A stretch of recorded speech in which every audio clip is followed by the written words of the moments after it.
Hi students, welcome to Alphos e-learning chemistry classes for second year. The running chapter is organic chemistry and now we are in session number 5. In previous session we discussed about electron displacement effects and their priority.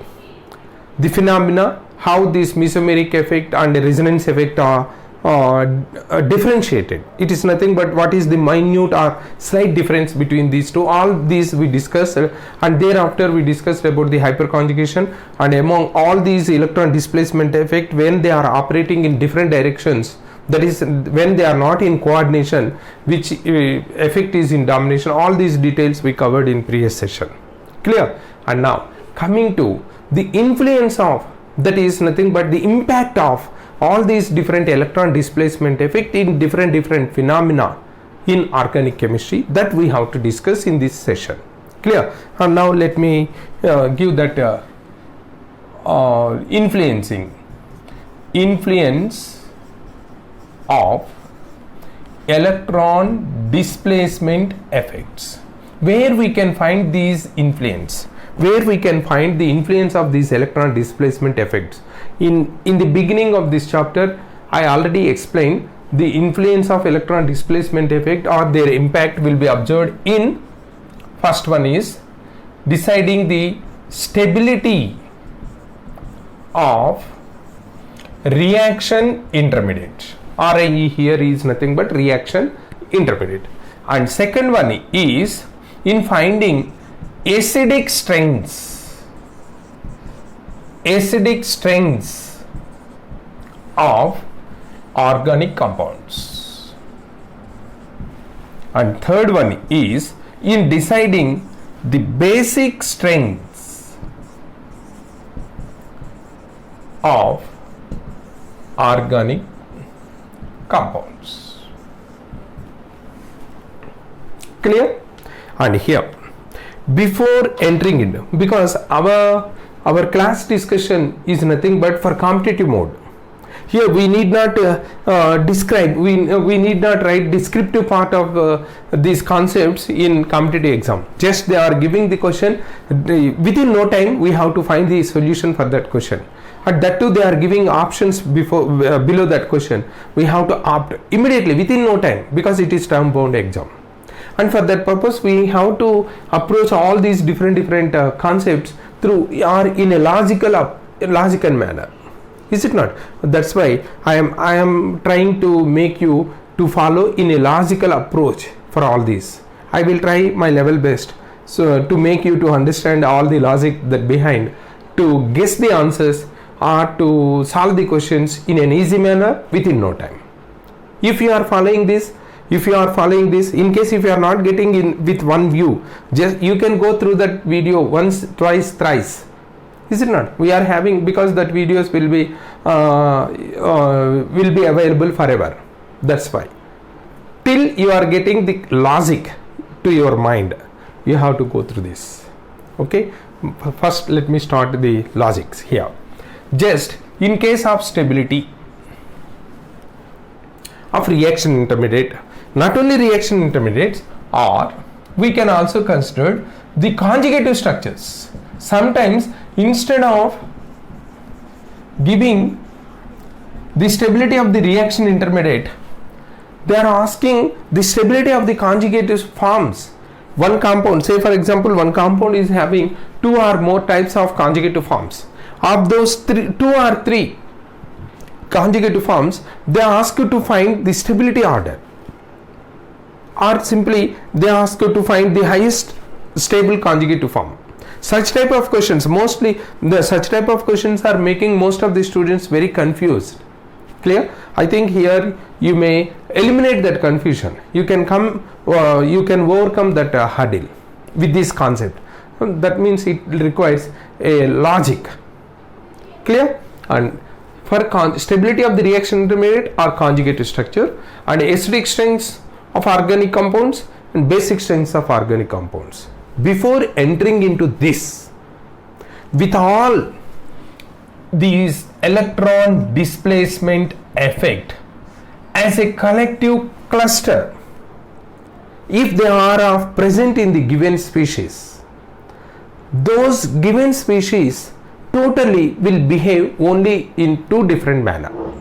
That is, the behavior of the connected species to any molecule, or the presence of the different chemical species or connecting species in a molecule, will be ultimately will found only in two types.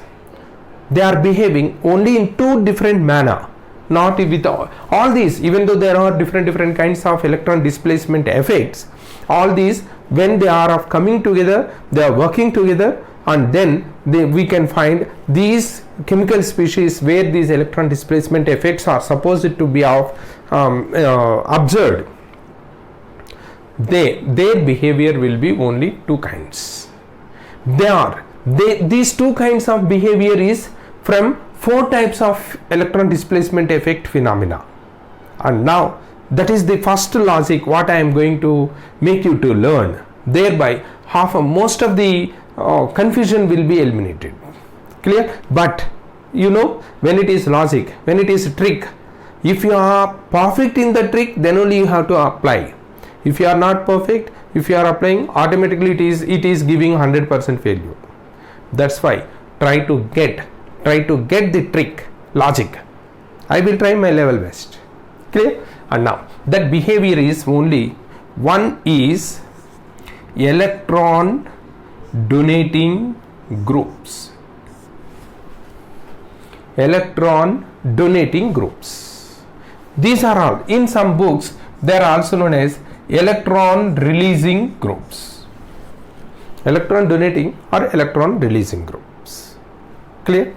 And second one is nothing but electron withdrawing groups, or it is also known as electron attracting group. You can consider attraction or withdrawing, both are same. That is, the electrons are attracted towards that group. And electron donating or releasing, they are releasing the electron away from that. Are you following? So only these two types of nature we can observe in different chemical species, where we can assume or we can expect the electron displacement effect. Are you clear? And now, when only two types of behavior, this type of behavior is an ultimate result of, that is nothing but the residual result of, or the consequence of two different factors that are operating. They are nothing but, one is resonance and inductive effects. Resonance effect and inductive effect. And now you observe here, all these are having resonance effect, inductive effect. R is resonance, I is inductive effect. Clear? And now this electron displacement or electron donating group behavior is as a result of plus-R and plus-I natures. Best example is nothing but these are alkyl groups. Alkyl group, and then also O minus group, -2 group, like this. Or simply we can say, instead of giving O minus 2, we can consider O minus, that is negative charge, this side one bonding is there. Such groups are plus-R, plus-I. And because of these two, net result is that group is behaving as donating group. Clear? And next, here not only this one, we can consider NH minus, this one also. And next one more electron donating group is coming from plus-R minus I, but when it is plus-R minus I, now you can observe these two factors are different. One is donating, other one is withdrawing. That is attracting. In such a case, just you remember, but the net result is electron donating group, means here it is dominating. This plus-R is dominating factor compared to minus-I. For your convenience sake, minus-I by -40, that is 40 units, it is minus-I group. By 100 units, it is plus-R group. The net result is minus 40 plus 100, which is dominating? Plus 100. That's why, like that. Clear? Here the groups are nothing but the groups which are having lone pair of electron on heteroatom, or OH groups, and then NH2 group, and then it is NHR group, and it is NR2 group, like that. Any group with lone pair present on the heteroatom, such groups are plus R because of lone pair, minus I because of more electronegativity, plus R because of lone pair, it is ready to donate, minus R because of electronegativity. Are you following? Such groups are, net result is all these are nothing but electron donating group because plus R dominates. Clear? And next, this is electron withdrawing group. Here it is plus R. This group is plus R and minus I. So when it is plus R minus I, this type of groups where plus R dominates, they come to donating nature. And here, unlike that of this, here this is dominating group. This dominates. If you remember in previous session, I told you one exception for the halogen. Are you following? That halogen groups are plus R, similar to these groups. But here minus I is dominating. So when it is plus R and minus I is dominating, the net result will be withdrawing nature. That's why here the example is, the best examples are nothing but halogens. All the halogens are plus R groups and minus I groups, and the net result of these two is nothing but electron withdrawing group. Are you following? And next, coming to this last one, it is minus I minus R. Both are with minus. Automatically the net result is withdrawing. By resonance it is attracting the electrons. By inductive effect also it is attracting the electrons. Then the net result is electron withdrawing group. These are nothing but all these which are of having heteroatoms with multiple bond, like this. Cn. It is C double bond O, C double bond OH, and C double bond OH, like this.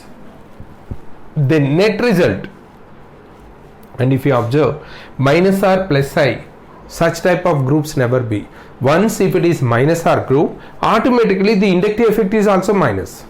But when it is plus R group, there may be plus inductive or minus inductive. But once the group net is minus R group, there never be plus I group. With minus R tendency, plus I group we never find in chemical species. That's why these are the four phenomena. The net result of this type of leads to electron withdrawing group nature, and the net result of these two types of coupled effects will lead to electron donating nature. You should keep in your mind, because it is logic. Whenever we are observing the stability of the reaction intermediate, or when we are going for the acidic strength or basic strength, there I am not going to explain all these groups again. Just what I am going to explain is only with respect to these two tendency: electron donating group, electron withdrawing group. These are the words what I am going to pronounce, or when I am going to utter when I am explaining different concepts. That's why in this video, in this class itself, you should be thorough with this one. If you are not getting with one view, again you have to go for 2 or 3 views from the same video. Are you following? Altogether what we are considering is the net result of resonance and inductive effect will create only two types of behavior. One is whether they are donating the net electrons, or whether they are accepting the net electrons. These are the only two consequences of all these 4 pairs. And the best example, this much is sufficient for NEET and mains. In case if it is advanced, we have to go for some other chemical species. It is nothing but including sulfur, phosphorus, like that. But we need not go for that. Even in advanced nowadays, they are asking logical questions depending on this. Clear? And now coming to next, let us go for reaction intermediate stability. And when we are entering into reaction intermediate stability, in case of conjugation, no problem at all. Even in conjugative systems also we have to go.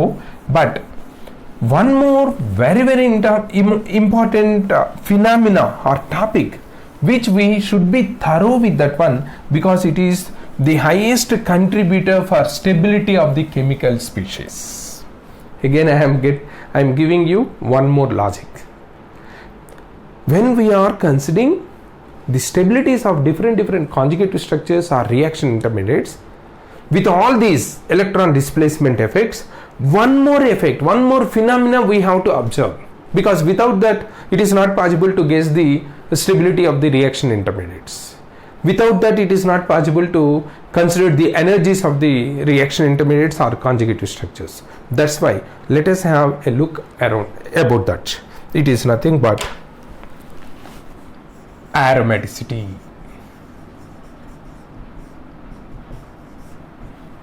General definition for aromaticity is a different one, which is reluctant to go for oxidation even though it is of having multiple bonds.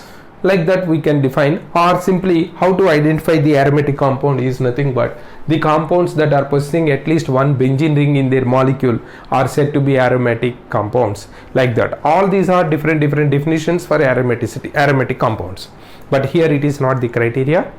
First of all, we should understand what is aromaticity and how it happens. How, in keen observation, what are different conditions to find the aromaticity in any chemical species. Clear? And now just let me give that one. Aromaticity is always associated with anti-aromaticity. That means it is nothing but day followed by night or night followed by day. Is it not? Here also, where there is scope for aromaticity, automatically there we are having much scope for anti-aromaticity also. That means in these two cases, aromaticity and anti-aromaticity, the common features are there. To a certain extent, they are having the same features. At one point, they are differentiating, or they are of having a distinguishing factor. One will go to the aromatic side and the other one will go to anti-aromatic side. Clear? And first, how it is related to this, that is nothing but in finding the stability. Just you remember, aromaticity is highest stable factor. It is highest stable factor, you remember. Aromaticity, highest stable factor. Here, let me give one more clarity. Highest stability is observed in aromaticity when there is no heteroatom with lone pair.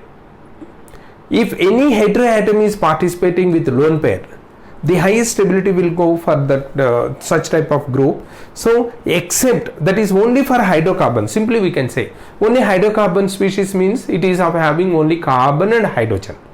No other heteroatoms present. In such a case, the highest stability is of imparted with aromaticity. In a similar condition, the highest destability or instability is observed with anti-aromaticity. That is the reason why I am introducing these two factors here itself. Because when we are studying the stability, first of all we have to observe whether the chemical species is of having any aromatic character or not. In case if it is of having aromatic character, simply we can say that that species is of having highest stability. In case if we are unable to find aromaticity, just you have to observe for anti-aromaticity. Why so? When you are finding that the chemical species of having anti-aromaticity, then it will be of the least stable. One is at the top, one is at the bottom. Are you clear with that? But my dear students, you should remember that this aromaticity and anti-aromaticity are at highest stable, highest unstable condition only in absence of heteroatom presence. That is only in the absence of heteroatoms in the given chemical species. Once the heteroatoms are involved, that is, the comparison is without heteroatoms and with heteroatom species, then you have to consider the heteroatoms. Okay, we will discuss about that when we are arranged. After learning this, one more factor which is of stabilizing or destabilizing factor. After learning this, when we are applying the concepts, then once again I will give the best examples for considering whether in the absence of heteroatoms what is the stability order, and in case if any heteroatom is present in the given chemical species, what will be the stability order, where we have to find the positions of that stability chemical species. All we will discuss in the application of these concepts. You need not worry about that. But first of all, we know that when a chemical species is hydrocarbon and it is of having aromaticity highest stable. If that is having aromaticity, then we can say it is highest stable. But how to find whether the chemical species is having aromaticity or not? How we can consider it? First of all, we should know what is the characteristic feature of aromaticity. Are you following? And now let me give that one. Here our discussion is that one, and just you follow this. And here also some misconceptions are there, because so many experienced people are also sometimes they are getting confused in distinguishing this. Just in case if an average or above average students, if you are asking what is aromatic compound, they are considering any compound which is of following the Haeckel rule. What is Haeckel rule? 4n plus 2 pi 4n plus 2 pi electrons. If the compound has, it is said to be aromatic. It is by definition they are biating. But is it true? Now let us see. In case Haeckel rule. What is Haeckel rule? Possessing 4n plus 2 pi electrons. Simply they are giving only this rule. 4n plus 2 pi electrons. 4n is nothing but number of pi electrons. Pi electrons divided by 4. If the remainder is 2, that is 4n plus 2. Clear? And here let me give that how to consider these pi electrons. We should also have the idea about that. That's why I am giving. Just you remember pi bond. Pi bond, you can note it, very important. Pi bond is equal to 2 pi electrons. You have to consider like this. Negative charge is equal to 2 pi electrons. And then lone pair is equal to 2 pi electrons. And then positive charge is equal to 0 pi electrons. So when there is positive charge, we should not consider any electron from that positive charge. Are you following? When it is pi bond, you can consider 2, and negative charge you can take 2 pi electrons. That negative charge is equal to 2 pi electrons. That's what I am saying. And lone pair is equal to 2 pi electrons. Clear? And with all these pi electrons, when divided with 4, if 2 is the remainder, then it is nothing but aromatic. Clear? And now let me give the example. If this is the compound CH2 double bond CH, CH double bond CH, CH double bond CH2. This is the compound. If it is the true statement, what will be the nature of this compound? It should be aromatic. Why? Here let us consider it is 2, 1, 2, 3 pi bonds are there. So when pi bond is equal to 2 pi electrons, 3 into 2, 6 pi electrons are there. So 6 divided with 4, and it is 2 is the remainder. So if the compound is following only Haeckel rule, that is nothing but 4n plus 2 pi electrons, then automatically this compound should be aromatic. But it is not aromatic. Are you accepting that is it aromatic? No. Already you know we are not considering it as aromatic. Are you following? And then what is aromatic? Just let me give that one. But for aromatic and anti-aromatic, just you remember, here I am going to give the main conditions that the compound should obey so as to exhibit either aromatic or anti-aromatic. First let me give that this one, and thereafter in the next session we will conclude this concept and its application also. Here, to be aromatic or anti-aromatic, First of all, the compound should be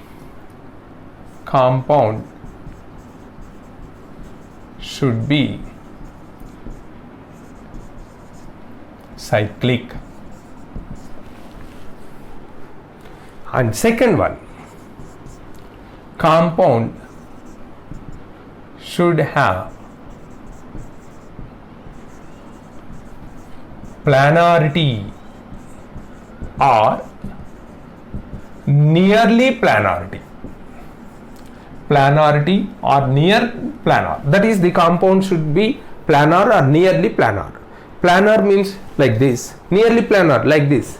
Just it is not on the exact on surface, exact planar, but some sort of stretching is there. Even then we can consider this as a planar, almost in the same plane. That is near planar. And third one, very very important one, compound should possess continuous conjugation. Just you remember here also, when I am explaining this concept, even though sometimes they are asking question related to this, we are covering in this discussion, we are covering so many types of questions which are related to competitive exams. Just you follow this. The compound should possess continuous conjugation. What is continuous conjugation? That is nothing but, for a chemical species, when there is no gap, that is the ending and beginning parts are not known to that. Let me give the best example for continuous conjugation is benzene. Here you observe pi bond, single bond, pi, that is nothing but alternate position, alternate. Is there any ending or beginning? No, it is in continuation. Clear? Not only this, in case if we are observing any species like this, here it is not in continuation, because these two are in connection, but here it is not in alternate position. But once if it is of having plus, or once it is of having any minus like this, then it is in continuous conjugation, because positive alternate position pi bond, alternate position pi bond, alternate position positive, negative alternate position pi bond, alternate position pi bond, and alternate position negative. Like that, continuous conjugation is this one. In case if this benzene, instead of like this, if this cyclohexane is having only two, it is not in continuous conjugation. It is not having even conjugation. Clear? But unlike this, if the species is having the pi bonds like this, it is having conjugation, no doubt at all, because these two are at alternate position. Are you following? That's what I am asking you to keep in your mind to solve the GOC. So many people, so many students are reporting that they are scared about this GOC. Why? Because they are not having the awareness towards this type of logics.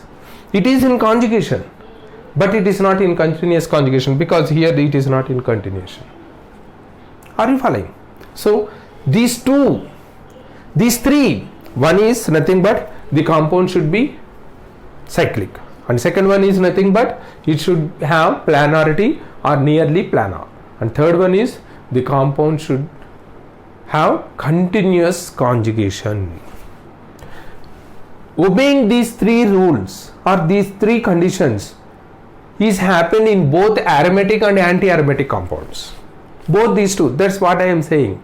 Both aromatic and anti-aromatic should obey these three conditions, and then where they are differing, just here now they are differing, and that is nothing but after obeying these three. Now if the compound is having, after obeying all these three, now if the compound is having 4n plus 2 delocalized pi electrons, 4n plus 2 delocalized pi electrons, then it is aromatic. If obeying these three conditions but has only 4n delocalized pi electrons, not 4n plus 2. That means the pi electrons when divided with 4, if there is no remainder, if remainder is 2, aromatic. If there is no remainder, anti-aromatic. In this condition, these two are differing. These two are differing only in having the delocalized pi electrons. If it is 4n plus 2 delocalized pi electron, it is aromatic. If it is of having only 4n delocalized pi electrons, it is anti-aromatic. Are you clear with this one? And now the question is, $1 billion question is, sir, in case if any one of these, not all these three, the compound need not violate all these three, just if it is violating any one of these three conditions. Say for example, a compound is cyclic but it is not having planarity, then what happens? Or a compound is cyclic and it is having planarity but still it is not having continuous conjugation, then what happens? If the compound is not cyclic but has planarity and continuous conjugation, it is not at all possible. Without any cyclic condition, it is not possible to have a continuous conjugation. Clear? And if any one, even a single condition, if it is not obeying, then the compounds are said to be non-aromatic. Just you remember. I think now you are clear with all this concept. Aromatic, anti-aromatic, by obeying these three conditions. If the compound has 4n plus 2 delocalized pi electron, it is anti-aromatic. If it is having only 4n delocalized pi electrons, it is anti-aromatic. And similarly, in case if the compound is not obeying any one of these three conditions, we need not go for this. If they are obeying these three, then we will go for this. If it is not, it is nothing but similar to that. If you are not applying for the competitive examination, then how you can expect the rank? If you are applying, if you are writing the exam, then only you can expect the rank. Without application, without writing the exam, is it possible to expect the rank?